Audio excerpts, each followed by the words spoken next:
¿Cómo estás, Gabriela? Buen día, bienvenida. Bueno, muchas gracias, gracias por llamarme. Bueno, te llamamos para consultarte porque comenzó a circular la información a propósito de una nueva variante de coronavirus, la EG5, ¿sí? Y queríamos que nos contaras un poco de qué se trata, digamos, cómo hacemos para cuidarnos, si tiene más consecuencias o no que otras, digamos, bueno, cómo nos paramos para informarnos con cautela a propósito de esta información. Bueno, me parece muy bien todas las cuestiones que planteaste, ¿no? Que son como las más centrales. Por un lado, bueno, el hecho de que el virus sigue circulando en Argentina y en el mundo, obviamente va a seguir generando nuevas variantes que son descendientes, que logran, digamos, superar la tasa de infección media y entonces empiezan a predominar, ¿eh?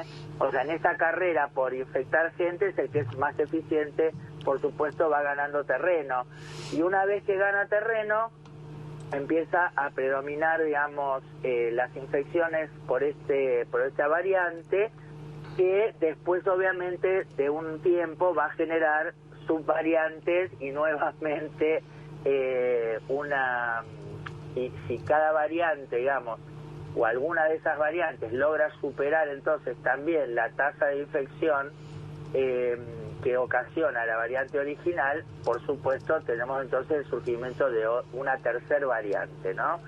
Eso es lo que está pasando y entonces la pregunta es, porque bueno, eso también era previsible en el sentido de que al no cerrarse la circulación ya desde hace muchísimo tiempo, desde que mucha gente ya se infectó, entonces tiene algún tipo de inmunidad, más que están muchos vacunados, bueno, hace que el impacto sobre la población, que era lo que nosotros temíamos, la consecuencia más grave era tener casos de gravedad masivos que saturaran el sistema y entonces la gente se muriera porque no accede a una atención acorde.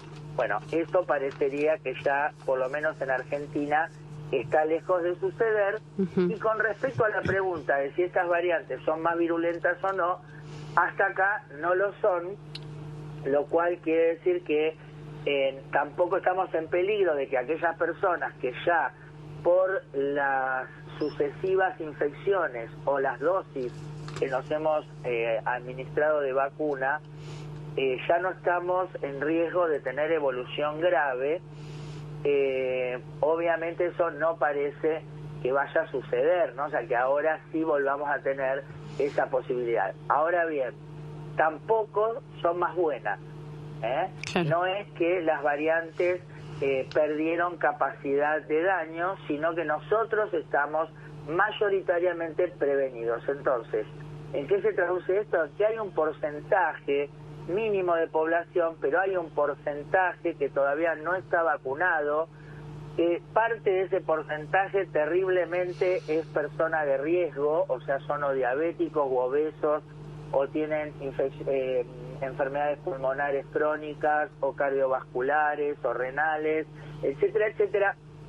Y si esas personas se encuentran hoy con cualquiera de estas variantes, tienen la misma chance que tenían con la original de tener enfermedad grave, o sea, muy alta, ¿está bien? Así que en ese sentido, si bien nos podemos, entre comillas, quedar tranquilos en cuanto a que surja un nuevo brote de enfermedad grave y esto nos mande, por ejemplo, a otra vez cortar la circulación, si bien eso parece que ya es algo que no va a suceder, sí, entonces lo que tiene que ver con las familias y con la posibilidad de que algún miembro de la familia que no está vacunado y que es de riesgo pueda entonces tener enfermedad grave. Ahora bien, esto todo lo que refleja es que realmente no hemos tomado como costumbre lo que se llamamos prácticas de cuidado, ¿no? Sí. Entonces, el no haber tomado la conducta de no salir si tenemos fiebre, no mandar los pibes a la escuela si están con gripe, mantenernos lejos de las personas de riesgo, usar el lavado de manos, el barbijo si estamos con tos, etcétera, etcétera, hace que, más allá de que el coronavirus sigue circulando, pero ya no causa, si bien hay gente que está grave y se muere hoy todavía, las demás infecciones respiratorias que se han ido transmitiendo y que se están transmitiendo. Entonces, en ese sentido, hemos visto brotes de sincicial respiratorio, gripe A, H1N1 de nuevo, hemos visto ahora la laringitis, faringitis por el estreptococo. Entonces, ahí es donde, más allá del coronavirus puntualmente, hay algo que tenemos que destacar, que es que las enfermedades respiratorias también matan y también colapsan el sistema. Bien, dicho todo esto, con lo cual la vacunación, tanto para una cepa, para la gripe, para el coronavirus, es clave, ¿o no? Claro, sí, totalmente. Sobre todo para las personas que ya conocemos, como decíamos recién, ¿no? Los diabéticos, los obesos, los mayores, los hipertensos, las personas con enfermedad cardiovascular o pulmonar crónica, las personas con problemas de inmunidad. Todas esas personas se tienen que vacunar, porque si no están vacunados o tienen menos de 3 dosis y se cruzan con cualquiera de estos virus, tienen un alto riesgo de tener evolución de gravedad y fallecimiento. Entonces, en ese sentido es que la vacuna, porque vos fíjate, la segunda ola fue en febrero, arrancó, digamos, el 15 de febrero las clases presenciales, ¿no? Y para los primeros días de marzo empieza la subida y se hace la segunda ola, donde murió un montón de gente, ¿no? O sea, el grueso de los muertos en realidad está en la segunda ola, donde también falleció gente que no era de riesgo y gente joven. ¿Por qué? Porque no estábamos vacunados. Entonces, la tercera ola, que se da entre noviembre y febrero del 22, ahí sí ya estábamos mayoritariamente vacunados y sobre todo los de riesgo ya tenían 2 o 3 vacunas. Entonces, por ejemplo, en esa tercera ola, que yo te diría que en esos 4 meses toda la población tomó contacto con el virus, no llegó a superarse el 35% de ocupación de camas de terapia con estos casos. Entonces, eso te demostraba, digamos, ya en la práctica la conveniencia de la vacunación, y obviamente que hay personas que igual no se van a enfermar y personas que al estar, al haber tenido infecciones y al haber estado vacunadas también, no, ya se alejó la posibilidad de estar gravemente enfermos.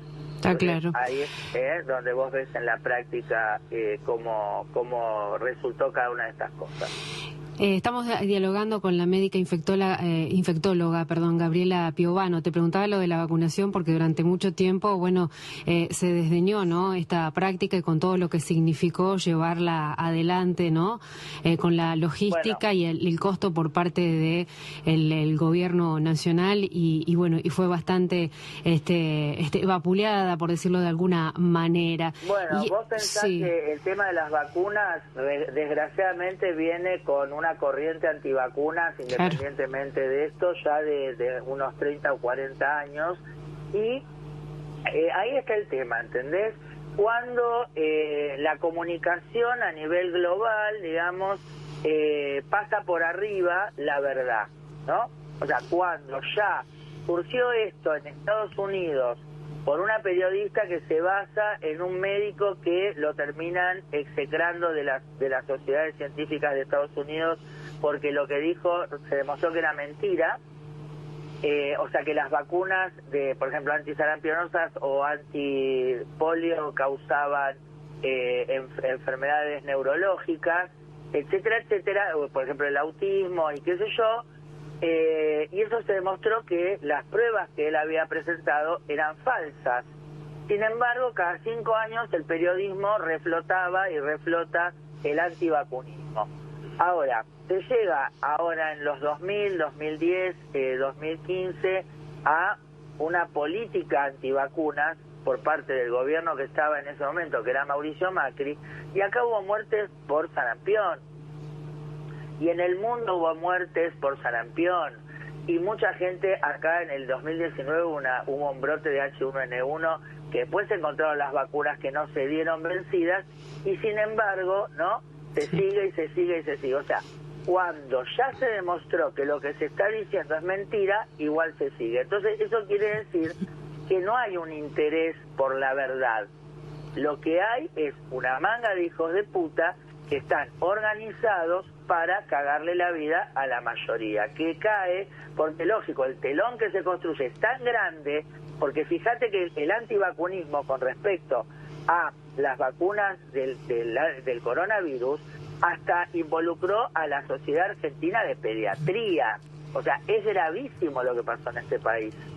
Sí. Es gravísimo. Y a nivel mundial, ni que hablar que, por ejemplo, la Organización Mundial de la Salud todavía no admitió que la vacuna Sputnik fue mucho mejor que la de AstraZeneca y la de AstraZeneca no, las dos, la Moderna y la Pfizer, ¿no? O sea, todavía no lo han admitido. Quiere decir que a esos organismos que tienen mucha pompa, muchos recursos, que las oficinas son muy lindas, pero ¿qué pasa? Responden a la geopolítica, no responden a la verdad ni responden a los intereses de las ciudadanías del mundo. Responden a intereses sectoriales y no les importa si por eso se van a morir gentes de su alrededor.